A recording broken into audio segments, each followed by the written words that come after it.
And on hashtag not a review, the segment where I take a product and give you guys a hands-on spotlight, we're taking a closer look at the Stryke 2 Compensator for my friends at 556 Tactical, or as I like to call them, the Rockstar Gun Company. Seriously, they've done guns for some really cool musicians. The Stryke 2 is kind of an evolution of their Striker and Stryke Hide muzzle devices and combines the best of both. It's got 3 slanted side ports and 3 holes on the top to let gases out and try to keep the muzzle relatively neutral. Too often I see breaks that focus on shoving the muzzle down, and on a 5.56, that's overkill. These seem to have a nice balance. They also feature 4 prongs on the front end to mitigate flash. We've seen that concept before, and this seems to be a nicely styled version of exactly that. Now, the real question, do they work? Well, initial impressions mean everything, and we were able to step out into the frigid February weather here in Pennsylvania and shoot a few rounds through these things.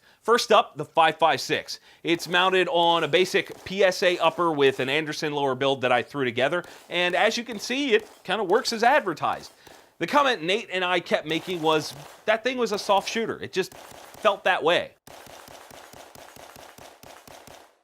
We also filmed it in slow-mo to check on the flash, and that was almost nothing, even with the NATO spec 5.56 ZQI ammo. Next up, we installed it on my Lancer L30 Heavy Metal to see how the 30 cal version fared with handling recoil. Simply put, it was just as good as the 5.56 version. The muzzle stayed neutral during both slow and rapid fire, and really with a muzzle brake, that's all I care about. Well, almost.